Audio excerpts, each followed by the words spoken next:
The gavel had barely struck when the air inside the chamber shifted. Conversations that had buzzed in quiet corners dissolved into silence, as if some unseen hand had drawn every eye forward. There sat Representative Jasmine Crockett, posture steady, gaze unflinching, her words cutting through the room with the precision of a scalpel. She spoke not with bluster, but with a brilliance that seemed to radiate past every line of skepticism that had once shadowed her. And then it happened.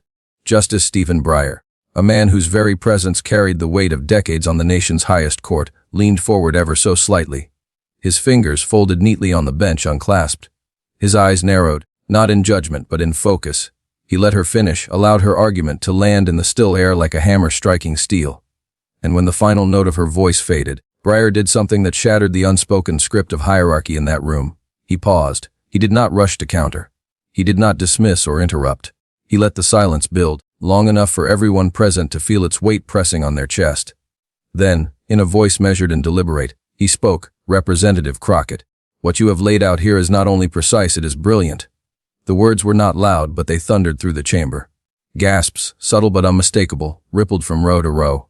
Eyes darted. Whispers flickered like sparks, and for a brief moment the old architecture of power trembled. A Supreme Court justice, a figure cloaked in the authority of tradition, had turned his acknowledgement into a spotlight, and the entire room now saw what he saw: a woman once underestimated, now commanding undeniable respect. Crockett's reaction was a study in restraint. She did not beam or gloat. She did not falter.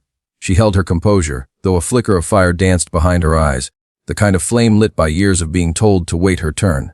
The quiet confidence in her stillness spoke louder than applause ever could, and as the silence deepened once more, something stirred across the chamber, a recognition that this moment was not routine. It was history cracking open, but what happened next left the entire courtroom frozen in disbelief. To understand the weight of that single moment, you have to see the landscape Crockett walked into. These chambers were never built with someone like her in mind. The walls, lined with portraits of men long gone, told a story of continuity. One generation of entrenched authority handing power to the next, each face a near mirror of the one before. The space itself radiated tradition, hierarchy, and the kind of quiet certainty that the old guard believed could never be challenged.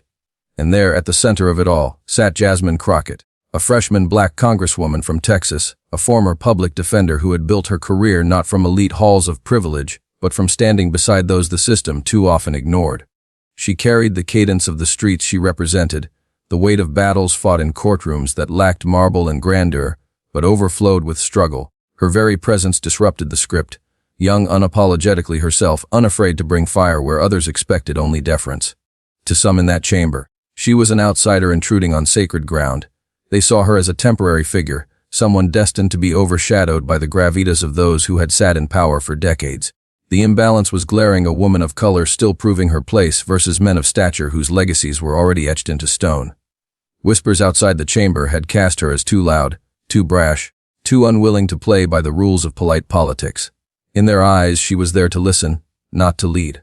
But what those whispers missed was that Crockett's voice had been sharpened in fire. Every courtroom she had entered before this one had required her to outthink, outmaneuver, and outlast opponents who underestimated her. Every attack she had endured in politics had taught her to hold her ground, no matter how sharp the arrows.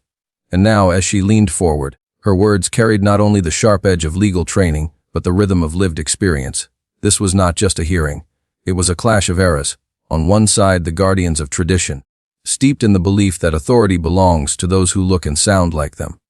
On the other, a rising generation demanding that brilliance, not background, be the measure of worth. The chamber may have been draped in the past, but what unfolded inside it spoke to America's future.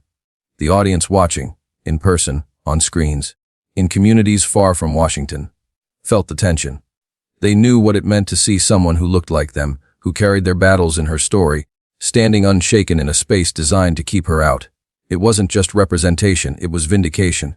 And as Breyer's eyes locked with hers, the imbalance that had defined the room seemed, for the first time, to tilt. But little did anyone know, this imbalance was about to flip in real time.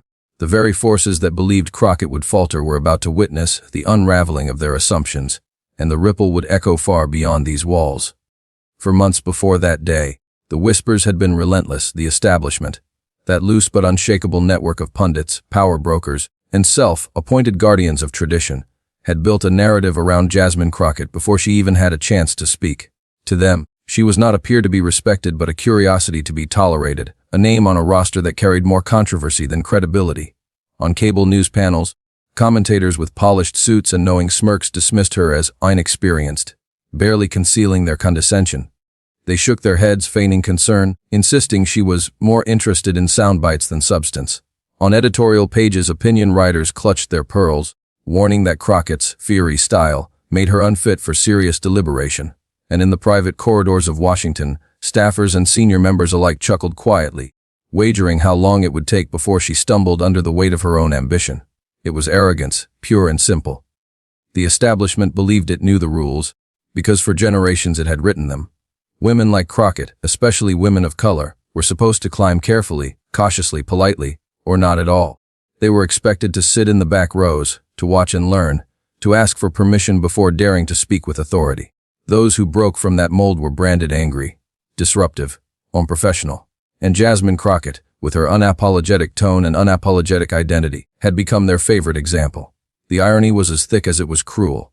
The very traits that made her formidable, her sharp legal instincts, her refusal to let injustice pass unchallenged, her passion for defending those without power, were recast as liabilities. When she raised her voice in defense of her constituents, critics called her shrill. When she pressed opponents with precision, they labeled her combative. When she dared to speak with the authority of someone who knew the law and lived the struggle, they muttered that she was out of her depth. And yet, behind their words lay an unmistakable smugness, certainty that she would eventually prove them right. To them, it wasn't a matter of if she would falter but when. They waited for the stumble, the misstep, the moment of embarrassment that they could seize on as proof that brilliance did not belong in her hands. Their smirks masked an almost gleeful anticipation, as if her failure would restore balance to their carefully protected hierarchy. Pundits framed her as a ticking clock. She's loud now. One analyst scoffed on air, but give her 6 months, she'll burn out. A veteran columnist declared, Crockett's passion may win applause, but passion alone does not endure in the chamber. Even allies, nervous about being associated with controversy, sometimes cautioned her to soften her tone, to tone down the fight. They too had absorbed the message that survival in politics required mimicry of the old guard, not defiance of it. But what the establishment underestimated was the resilience forged in Crockett's own story. They saw the fire but not the fuel. They measured her through the lens of tradition but ignored that she had never needed their permission to succeed. The dismissals only sharpened her resolve, and the arrogance of her critics only amplified the significance of what was about to unfold. Because in that courtroom, when Stephen Breyer's voice broke through the silence with an acknowledgement no one expected, it wasn't just a compliment. It was a rupture, a crack in the smug certainty of those who had bet against her. For the first time, the establishment that had laughed from the sidelines was forced to confront the possibility that Jasmine Crockett wasn't a novelty or a phase. She was a force, and that realization sent a chill through the very people who had long been so sure of her downfall. They had underestimated her once. They would not make the same mistake again. But the truth was, it was already too late. Long before the courtroom fell silent at the weight of her words, Jasmine Crockett had lived a lifetime of being told she didn't belong. She grew up with the kind of contradictions that America often forces on those who dare to dream big, a deep love for country and community, matched by the daily reminder that the system was rarely built to serve people who looked like her. Her story was not polished in ivy, covered halls or gilded lecture rooms, but in neighborhoods where justice felt distant and opportunity felt rationed. It was here, in these very streets, that Crockett's fire was first lit. Her path to law was not born out of abstract fascination. It was survival. She had seen what happened when communities lacked defenders, when courts treated working-class families as statistics instead of human beings. She studied the law with the urgency of someone who knew it could be the difference between a life salvaged and a life destroyed. As a young attorney, she cut her teeth in local courtrooms where the stakes were not theoretical but painfully real: eviction notices, police encounters, immigration battles, broken families trying desperately to hold on. And in those courtrooms, she began to taste the same dismissal she would later face on the national stage. Judges, accustomed to young lawyers bending under pressure, tried to rattle her with impatience. Opposing counsel smirked, certain they could intimidate her into silence. Even colleagues warned her to pick her battles or tone it down if she wanted to build a long career. But Crockett's instinct was always the same: stand tall, fight harder, and let the results speak. She had no luxury of silence, because silence had never saved the people she represented. It was in those fights that her style took shape, sharp, fearless, informed.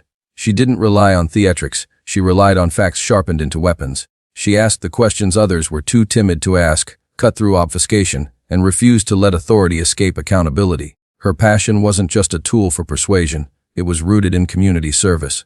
Every argument she crafted, every case she took, was tethered to the lived realities of those outside the courtroom. To her, the law wasn't a stage for career advancement. It was a shield for the vulnerable, a voice for the unheard. The more she proved herself, the more the underestimation followed her. Even after legislative success and recognition from those who admired her grit, there was always another doubter, another skeptic ready to write her off. But every doubt became fuel. When they said she was too inexperienced, she mastered the details no one else had time to learn. When they said she was too fairy, she channeled that fire into precision.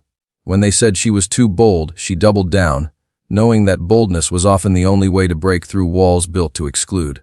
Her activism outside the courtroom mirrored that same energy.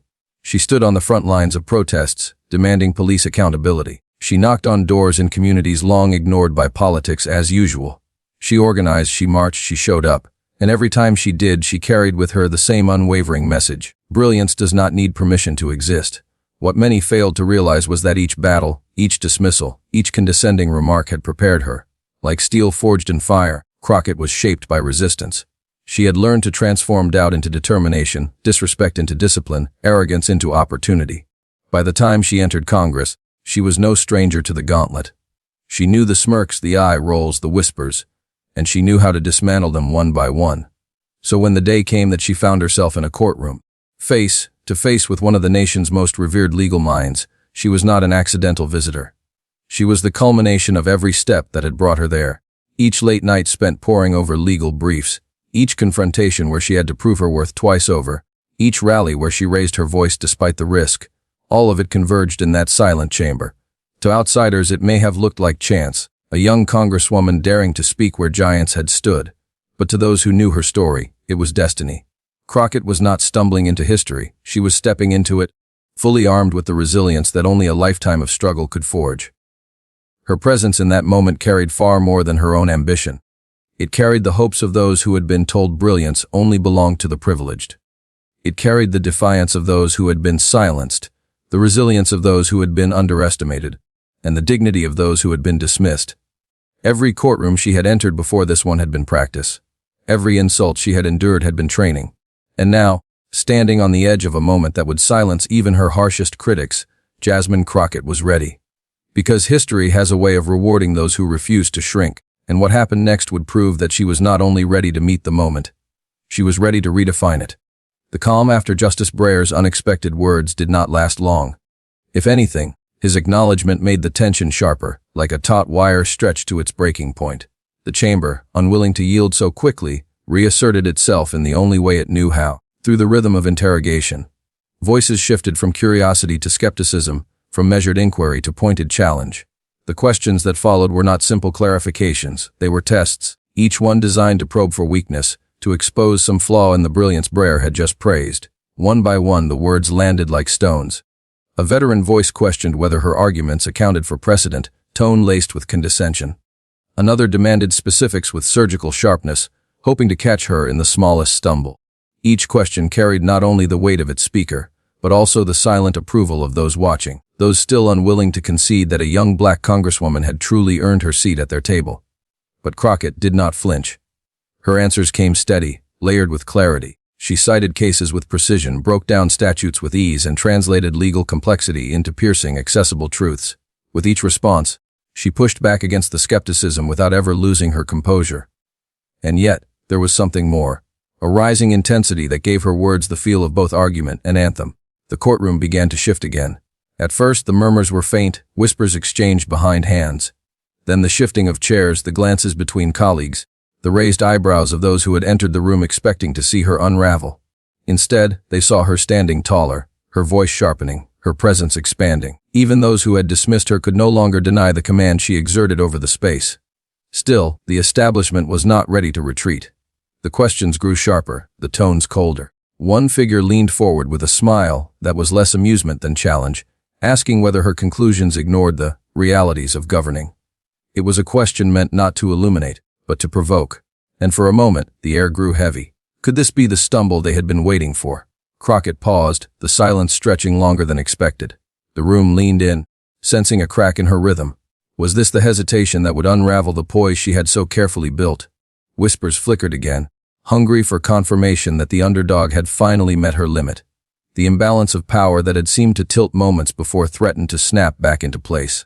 And just when it seemed the pressure might overwhelm, something happened that no one predicted. The pause stretched like a wire ready to snap. Every gaze locked on her, waiting for the moment that would finally justify all the dismissals and smug predictions. But Jasmine Crockett did not falter. She drew in a breath, her hands steady, her eyes fierce, and when she spoke, the room seemed to contract around her voice. Respectfully, she began, her tone calm but edged with steel. If we are going to talk about the realities of governing, then we cannot ignore the realities of the people being governed. The words cut through the chamber like a blade, slicing past pretense and plunging straight into the heart of the argument. She laid out the facts with surgical precision, walking her listeners step by step through the legal framework, citing cases that undergirded her point with unshakable authority. She did not rush. Each sentence landed with deliberate weight, each example a carefully placed brick in a wall of reasoning too solid to tear down. The skeptical smirks began to fade. Those who had waited for her to stumble now found themselves scribbling notes, searching for cracks that weren't there. With every response, Crockett flipped the imbalance, transforming defense into offense. She shifted effortlessly from legal precedent to human impact, weaving in the lived realities of communities long ignored. Passion underpinned her words, but it was controlled, harnessed, fused with logic so airtight that even her critics could not dismiss it as mere rhetoric. And then the silence came. The kind of silence that does not wait for the next speaker, but acknowledges that something undeniable has just been said. For a heartbeat, the air itself seemed to stand still, as though the chamber had forgotten how to breathe. That was when Justice Stephen Breyer leaned forward. His face, usually composed in the serene mask of judicial detachment, carried something different now, the faintest trace of admiration softening his features. His hands resting atop each other, unfolded slowly, deliberately, as though punctuating the gravity of what he was about to say. His voice, low but resonant, broke the silence. "Representative Crockett," he said, measured and steady, "what you have just articulated is not only legally sound, it is brilliant." The words rolled across the chamber like thunder. They carried no trace of condescension, no hint of politeness offered to placate. They were sincere, authoritative, spoken from the lips of a man whose entire career had been built on dissecting arguments and weighing truth. Coming from Stephen Breyer, the praise was not casual, it was monumental. A ripple surged through the courtroom. Some gasped audibly, others shifted uncomfortably in their seats, the old order reeling from what they had just witnessed. Those who had doubted her most deeply now struggled to conceal their shock, their certainty unraveling in real time. For if Breyer, the very embodiment of judicial gravitas, declared her brilliant, who among them could credibly say otherwise? And Crockett, she did not gloat. She did not lean back with triumph or bask in the stunned silence. Instead, she held her posture, calm and dignified, her expression betraying only the smallest flicker of surprise. Behind her eyes, there was gratitude, yes, but also something more, the quiet fire of a woman who knew she had earned this moment through every battle, every dismissal, every uphill climb. Humility balanced her strength, as if to say that respect, when truly deserved, needs no celebration. The effect was electric. The tension that had once suffocated the room dissolved into awe. Breyer's words had shifted the atmosphere. Suddenly, it was not just Crockett speaking. It was Crockett crowned with legitimacy by one of the nation's most revered legal voices. Those in the gallery who had followed her career felt vindication flood their veins. Here was proof, undeniable and unshakable, that brilliance could not be confined by prejudice or hierarchy. Even her fiercest critics could not disguise their unease. Eyes darted, hands fidgeted, and the smug certainty that had animated them earlier was gone. In its place was a grudging recognition that the ground had shifted beneath their feet. The chamber, so often a fortress of tradition, had been cracked open by the force of one woman's resolve and one man's acknowledgement of it.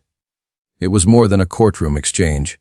It was history colliding with the present, an old guard conceding ground to a rising force it could no longer ignore. And as the silence lingered, as the words, "is brilliant," echoed in the minds of everyone present, it became clear that this moment would not remain confined to those four walls. The acknowledgement would travel, ignite conversations, ripple across screens and communities far beyond Washington. Because what Justice Breyer had just done was not merely to validate Jasmine Crockett's argument. He had, with the authority of his office and the sincerity of his voice, placed her brilliance on record, and that record would not be forgotten. And the ripple effect beyond those walls would be even greater. It did not take long for the moment to escape the chamber walls. By the time the gavel struck to signal the end of proceedings, the internet had already erupted. Clips of Breyer leaning forward, his voice measured and reverent as he praised Jasmine Crockett's brilliance, spread like wildfire across timelines. The words were simple, but their impact was seismic. Within hours, hashtags like Pay Crockett Brilliance and Respect Her Voice climbed into trending lists, accompanied by captions that pulsed with pride, vindication, and sheer joy. On Twitter, users posted looped clips of the exchange, pairing them with exclamations of history. And this is what dignity looks like. Instagram feeds flooded with memes that crowned Crockett as a queen holding her ground in the lion's den, her calm face juxtaposed against captions like, "When brilliance shuts the room down." TikTok creators layered her moment with music, transforming Breyer's solemn words into an anthem, a remix that spread to millions of screens by nightfall. Commentators who had once rolled their eyes at her were suddenly shifting their tone. Cable news anchors who had described her as too fairy were now using words like poised and commanding. Editorial pages scrambled to contextualize what had just happened, with some admitting, if reluctantly, that their earlier assessments had been premature. The pivot was obvious, the discomfort barely concealed. Yet the admission itself only underscored the force of what she had accomplished. Crockett had not just silenced critics in the chamber, she had silenced them nationwide. Her allies, meanwhile, celebrated openly. Progressive voices cheered her as a beacon of what politics could become when brilliance was allowed to shine unfiltered. Colleagues posted selfies with captions like, "Proud to serve alongside this powerhouse," while activists declared that this was proof representation mattered not just symbolically, but substantively. Crockett wasn't just present in that chamber. She had dominated it, and the validation from Breyer turned her into a symbol of something larger: truth, standing firm against arrogance. Even those who had doubted her were forced into awkward silence. The same pundits who had mocked her as a headline chaser were suddenly quieter, hedging their commentary with phrases like, "Whether you agree with her or not, she made an impressive case." A few attempted to backpedal entirely, reframing their earlier dismissals as misunderstandings. But their discomfort was glaring, their credibility fractured by the contrast between their words and Breyer's unshakable endorsement. Politicians beyond the chamber began weighing in too. Progressive leaders amplified the clip, declaring it a watershed moment. Moderates cautiously praised the exchange of ideas, careful not to sound too effusive but clearly aware that the cultural tide was with her. Even some conservatives, usually quick to pounce, steered clear, unwilling to position themselves against a Supreme Court justice's clear respect. The ripple grew broader, faster, until Crockett's name was not just trending online but echoing in headlines around the world. What made the moment so powerful was not merely Breyer's words, but what they represented. His respect reframed the narrative entirely. It was no longer about whether Crockett was too fiery or too bold. It was about whether America was ready to acknowledge brilliance when it appeared outside the usual mold. Breyer's gravitas became a mirror, forcing the nation to confront the arrogance that had dismissed her and the dignity that had sustained her. In communities across the country, the resonance was palpable. Immigrant families shared the clip with their children, pointing to Crockett as proof that voices like theirs could rise, could matter, could command respect in the highest of places. Young activists replayed it as motivation, hearing in her tone the echo of their own struggles. Teachers played the clip in classrooms, framing it as a lesson in courage and perseverance. The ripple was not just about politics. It was about pride, identity, and the reclamation of space. Crockett had not asked for respect, she had earned it. And when Breyer named it out loud, before the nation, it transformed into something bigger than either of them. It became a collective victory, a reminder that brilliance, when unshaken, could bend even the most rigid traditions toward acknowledgement. And yet, even as celebrations mounted, one question lingered: if a single moment of dignity could shift the narrative so powerfully, what might come next? Because the impact was no longer contained to one chamber, one justice, or one representative. The story was spilling into the culture at large, and the consequences would ripple further than anyone expected. In the days that followed, the clip of Justice Breyer's praise and Jasmine Crockett's unshakable composure continued to circulate, but Crockett herself chose not to bask in it. Instead, she did what she had always done. She reframed the moment, pulling it away from her individual story and toward something universal. Standing before cameras, she spoke plainly. "This isn't about me," she said. "It's about what happens when brilliance is allowed to be seen for what it is. No matter who carries it, no matter where it comes from." Those words carried a truth deeper than politics. For generations, brilliance had been measured against a biased yardstick, acknowledged only when it fit into narrow expectations of what authority looked like. Crockett's moment cut through that illusion. It was proof that brilliance transcends bias, that dignity outlasts arrogance, that perseverance reshapes narratives others tried to write on your behalf. She reminded her listeners that respect is not something handed down from the powerful. Respect is claimed through persistence, through truth, through refusing to bend in the face of dismissal. In that sense, her courtroom triumph was not just hers. It belonged to every immigrant who had been told their accent disqualified them. It belonged to every young woman of color who had been told her passion was unprofessional. It belonged to every working class kid who had been told that brilliance was reserved for someone else's family, someone else's neighborhood. In that courtroom, she reflected, history shifted, just a little, but enough for us to see what's possible. The cinematic weight of her words hung in the air. History did not always shift in great tidal waves. Sometimes it moved in moments of silence, in the pause of a justice who chose acknowledgement over arrogance, in the composure of a congresswoman who refused to shrink. And those moments, small as they seemed, had the power to ripple outward and inspire thousands to stand taller in their own battles. Her triumph was not a rejection of America but a reclamation of it. She framed it as profoundly American to demand that dignity be respected, that truth be recognized, that perseverance be honored. The story was not one of division but of possibility, that the values so often preached in the abstract could be lived in concrete, human ways. Audiences saw themselves in her. They saw the worker dismissed by his boss, the student doubted by her teacher, the immigrant family told to stay quiet and invisible. And they felt the surge of pride, the sense that brilliance in any of those bodies, in any of those voices, deserved the same recognition. Crockett's triumph told them your brilliance is not conditional. It is not waiting for permission. It is yours and it is real. That is why the moment lingered. It wasn't just about a justice praising a representative. It was about rewriting the script for all those who had lived their lives outside the narrow frame of traditional respectability. It was about claiming a truth that could not be silenced. Brilliance belongs everywhere, and as Crockett's words spread, the lesson crystallized. Arrogance may dismiss, but dignity endures. Bias may blind, but brilliance reveals itself. And the story of America is not written by those who guard the gates. It is written, again and again, by those who dare to walk through them anyway. Her closing reflection left no doubt. If we remember anything from that day, let it be this. No matter who doubts you, no matter who dismisses you, brilliance shines through. And when it does, the whole room has no choice but to see it. And with that, the stage was set. What had begun as a single exchange in a courtroom was already spiraling outward into a movement of affirmation, pride, and resolve. But even then, the story was not over. Because the final question lingered: what would this moment mean for the future? And how would the people who saw themselves in her triumph choose to carry it forward? Justice Breyer respected Jasmine Crockett's brilliance, and her reaction froze the court. That was the moment. A chamber defined by centuries of hierarchy, deference, and dismissal was forced into silence, not by arrogance, not by bluster, but by truth spoken with dignity. In that instant, the imbalance of power shifted. What had been underestimated could no longer be ignored. The lesson is simple yet profound: brilliance, when carried with integrity, will always command respect. No smear campaign, no arrogant dismissal, no gatekeeping tradition can bury it.